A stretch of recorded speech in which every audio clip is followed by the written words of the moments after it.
So the Tokugawa definitely benefited from shaping the economy of Japan.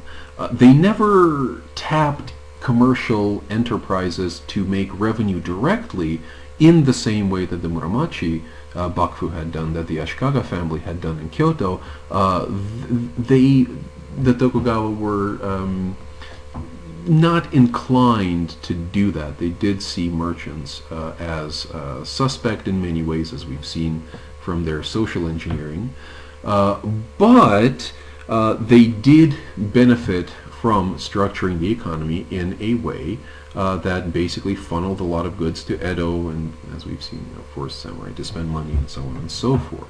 That helped them maintain their rule. They also, like all successful warrior governments before them, got the imperial court on their side by one way or another, and the way that the Tokugawa did this was, well, basically the imperial court was more or less out of it by the time the Tokugawa ever really got into power, and certainly they gained a lot of legitimacy from their association with the imperial court, but they really controlled it. They didn't face that much early trouble from the imperial court, let's put it that way. And the imperial court in many ways found it in their interests to cooperate with the Tokugawa because they were in such dire financial straits. That and they were living in a war zone. The Tokugawa did secure peace. The emperor did appoint Ieyasu, and then later his son Hidetada, and then later his grandson Yoshimitsu, etc., as shogun, as Seitai shogun, the great barbarian subduing generalissimo. And this was a central part of the shogun's, of the Tokugawa claim to power, down to the very end. In fact, it was probably the most important thing for them and all shoguns, is that office, the borrowing of imperial authority, basically the power to exercise the power of the imperial family in the interest of the realm. And they controlled the imperial court. Certainly militarily, there was no hope of raising any kind of rebellion, but also through finances. Basically, the Tokugawa controlled the finances of the imperial court, and they also very much physically controlled the imperial court. They had a very, very lovely compound in Kyoto. I've been in the garden of this imperial palace. It is a vast complex. It is never been inside in the buildings. Foreigners, or not foreigners, I'm sorry, visitors. All visitors just basically can't walk in whenever they want to. But the imperial palace in Kyoto is, it's nice, but it was kind of a gilded cage. Aristocrats and members of the imperial family, in fact, could not leave the several square blocks of the palace without permission of the Tokugawa representative in Kyoto. They had to get a hall pass, essentially, to go out into the city. This Tokugawa official, the administrator for Kyoto, was called the Kyoto Shoshidai, basically the Kyoto representative of the Tokugawa, and the city of Kyoto was under direct shogunal control. It was in nobody's province except, or it was in nobody's domain save that of the Tokugawa. They had basically displaced the imperial family even as local officials in the city of Kyoto. The Tokugawa also shaped the imperial succession to suit their interests. They married in to the imperial family, and later shoguns also took imperial princesses as wives. But my favorite example is the second shogun, Hidetada, had a daughter of his married to the emperor, just because he could do this. He was that powerful.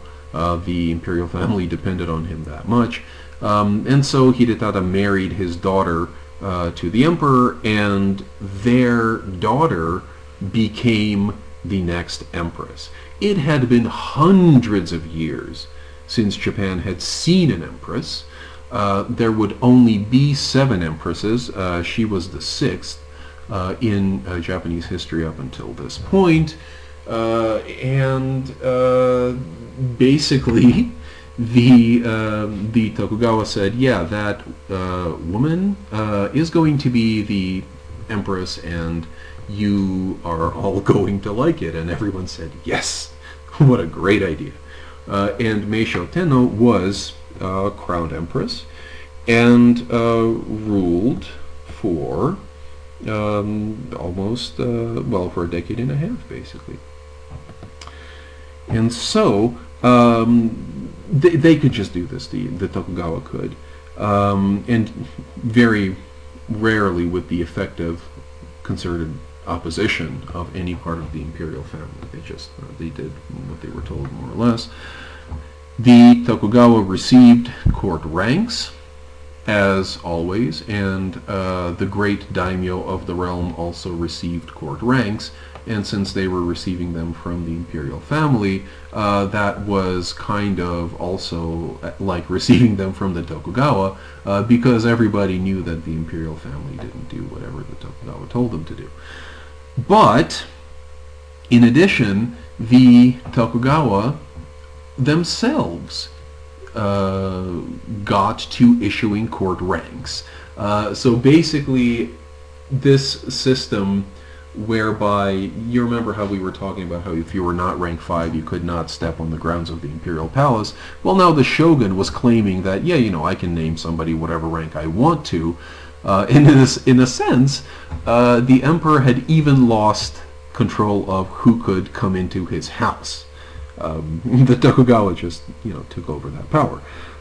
So they duplicated that, and they also got to bestow protectorships on daimyo.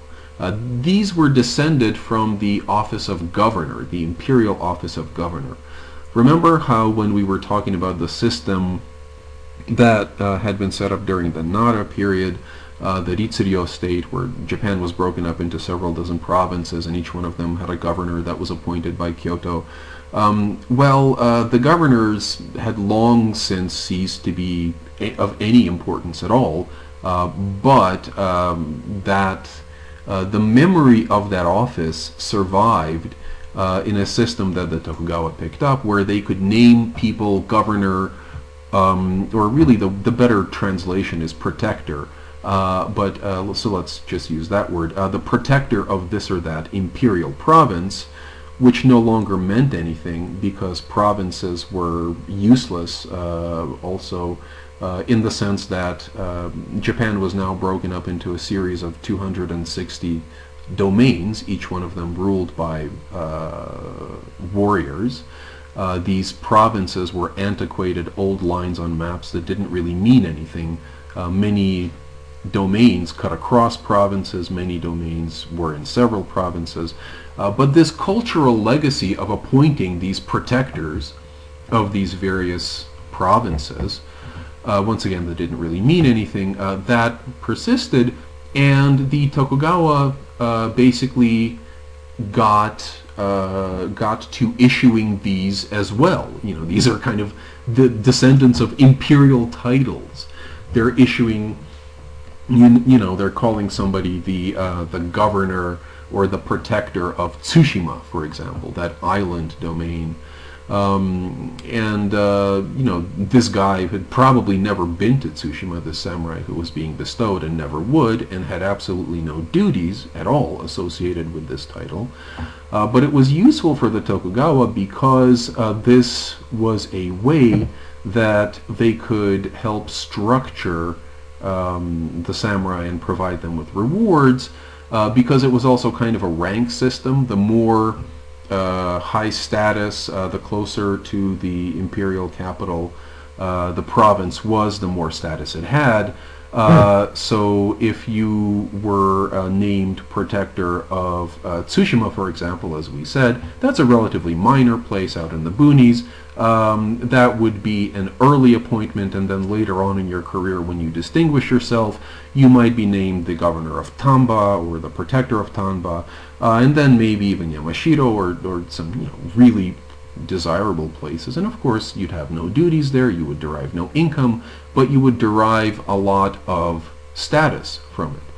And the Tokugawa had numerous ways of providing these symbolic rewards to their retainers. This protectorship system was just one of them, and in many ways, a lot of these symbolic rewards came from their association with the imperial family. They also deployed art and cultural capital. For example, in building the center of Tokugawa power in Kyoto, the main fortification in the center of the city, Nijo Castle, the castle on the 2nd Avenue, it's right next to the imperial palace, great statement of power, was also an incredible statement of culture. Inside this main palace, on the grounds of the castle, are some of the most amazing pictorial artworks in Japan that I've ever seen. It is an absolutely opulent display of wealth. There's gold leaf, there's fine workmanship, finely crafted floors that squeak pleasantly when you move through them. It's a very impressive kind of a palace, and it was a way of demonstrating to the imperial family, I can build this next to you, I can make it just extravagant, and you should really take me seriously because my government of the Tokugawa, speaking from their point of view, my government is here to stay. So perhaps, well, maybe, I don't know about my favorite, but one of my favorite aspects of Edo period society is that on the one hand you have this very rigid, hidebound warrior society with very harsh laws in many cases, and very strict punishments and very clear expectations of what you should be doing of everybody in their place. And then behind the scenes you have a remarkable amount of freedom and flexibility that you would not really expect if you were just looking at the society from the point of view of laws. Early historians of Tokugawa Japan were kind of shocked by how much power the Tokugawa claimed in their laws, how they were very clear about asserting the fact that they have the power to do whatever they wanted to, or let daimyo do whatever they wanted to. And some people saw an authoritarian regime. Some historians even called the Tokugawa totalitarians because they saw elements of mind control in Tokugawa legislation. But really, the point of contact between the law and the reality of people's lived experience, that is a very moving, that's a place that moves around a lot. There's a lot of negotiation between the public display of obedience to the law, obedience to the Tokugawa, obedience to your lord, and an understanding on the part of the Tokugawa or the domain lords that their own subordinates, be they samurai or peasants or whoever, but especially if they were samurai, that their subordinates had to be allowed a certain degree of acceptable disobedience. What do I mean by that? I think we can really understand this very well. Certainly by reading the Luke Roberts article, where he talks about the concepts of omote and naisho. These concepts are crucial, and you should really understand them, and you should get used to using the Japanese words for them, as I will be doing.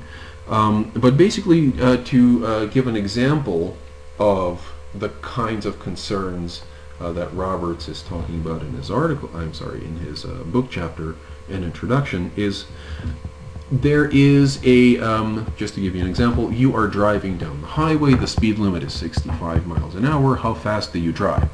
Odds are, most of you, certainly me, would be driving 70, because it's just 5 miles over the speed limit.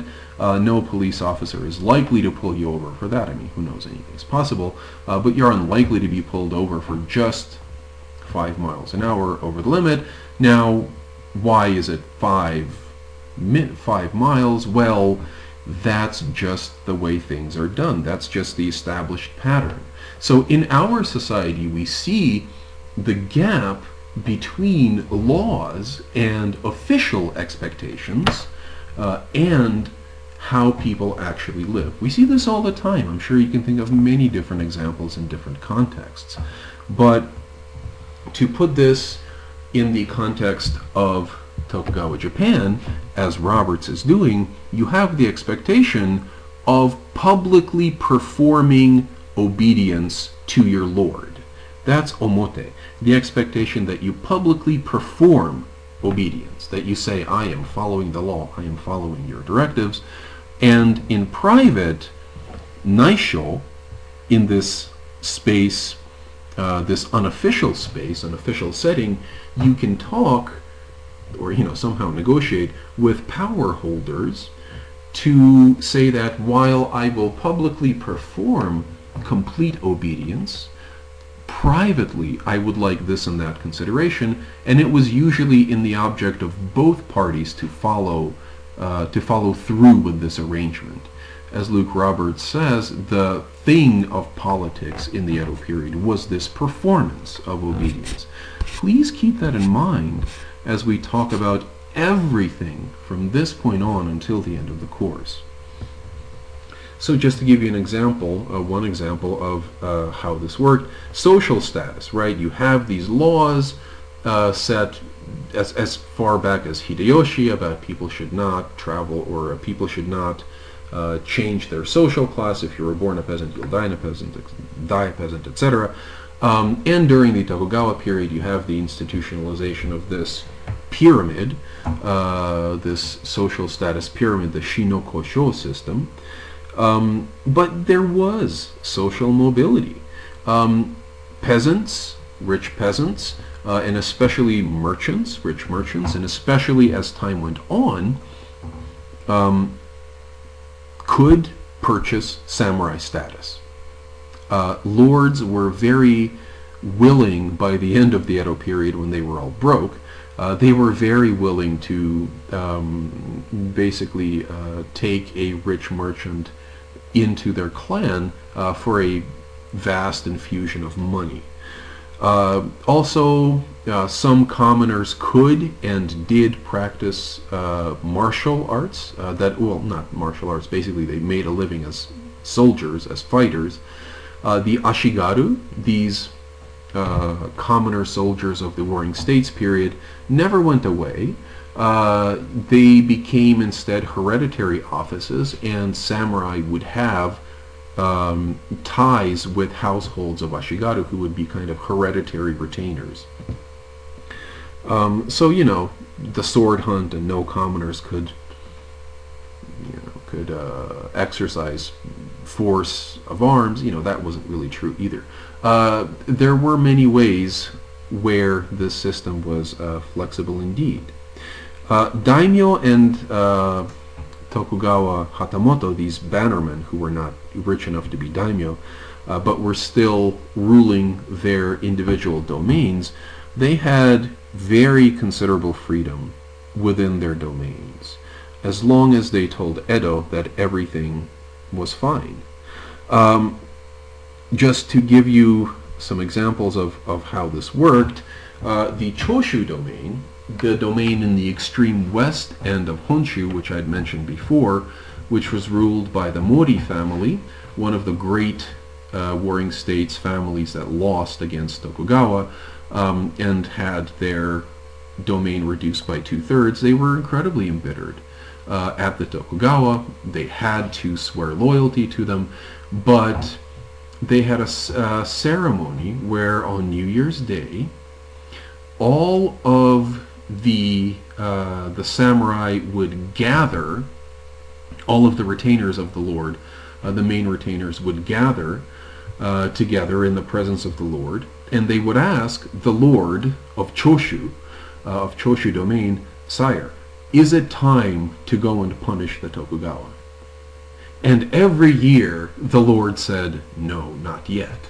Until 1868, when the Choshu domain became one of the centers of the anti-Tokugawa Meiji Restoration. But basically, clans could keep these traditions alive, even when these traditions were very hostile to the Tokugawa, who they obeyed in public but secretly hated. And actually, this was kind of an open secret. Everybody knew that the Lord of Choshu was no great fan of the Tokugawa Bakufu. They referred, these lords did, to their domains as kuni. And kuni is a very meaningful word in Japan. It means country, but it also means land. And in the sense that these daimyo used this word, they meant something closer to country, but when they talked to the Tokugawa in their communications to the Tokugawa, it was clear that the sense that they were using that word and referring to the domain in general, they were referring to it as a piece of land that the Tokugawa allowed them to control. And the Tokugawa knew that the lords were basically running these domains in many ways as their private kingdoms, but they agreed to let them do this if the lords would publicly say that they are being loyal to the Tokugawa, and as long as they didn't do anything too threatening to the Tokugawa interests. Once again, when you read Roberts, you'll really get a good sense of how this worked, and there will be a writing assignment based on that as well. As I mentioned earlier, domains could set economic policy within their domains, even print currency. They could control the lives of their retainers in the same way that the Tokugawa controlled their lives, down to choosing marriage partners for them. And this one is probably my favorite. Some daimyo could even become gods after they died, even though the Tokugawa would not officially allow that to happen unless the Tokugawa controlled the process. Basically, the Tokugawa knew that these daimyo were calling themselves gods in their provinces, but agreed to overlook that fact as long as these daimyo, or the descendants of these daimyo gods, only called their forefathers gods within their domains. Excuse me. And also, as much as these lords could be independent and rather bullheaded in many respects, most daimyo and most samurai actually liked Edo. And because they liked Edo, and because in Edo they met all sorts of people, this kind of helped to break down some of the regionalism, some, by no means all, of the samurai, and kind of to get them to find common ground with each other and with the Tokugawa, and many political crises that would in earlier generations have exploded into violence were instead avoided and worked out behind the scenes in Edo, just because a lot of these samurai knew each other and had contacts and knew who to talk to get things done. Also, a key element of flexibility in the relationship between the Tokugawa and the domains was that it changed over time. And very, very roughly speaking, we'll talk about this more later, was at first the Tokugawa were more powerful, let's put it this way. At first, the Tokugawa Bakufu was much more aggressive about enforcing their own priorities vis-a-vis the domains. But as the Edo period wore on, in the basically sometime in the mid 18th century, at the midpoint of the lifespan of this government, the Bakufu became less assertive and the domains became more assertive. The Bakufu never lost control, but, well, until the 1850s, when it slowly did start losing control, and then in the 1860s very quickly lost control. But for the great majority of its history, there was a slow transfer of initiative, and in some ways also transfer of power, from the center out to the periphery, at the same time as you had great economic and cultural forces pulling Japan together from great centers of culture and consumption like Edo and Osaka. Also, economic growth both helped ease tensions and also caused some tensions. And a great example of this was that the samurai could borrow money from merchants and thereby cover a lot of the expenses that they were incurring in the alternate attendance system, and also in some other ways as well. But at the same time, this created debt, and how to deal with debt became one of the great challenges for many of these daimyo.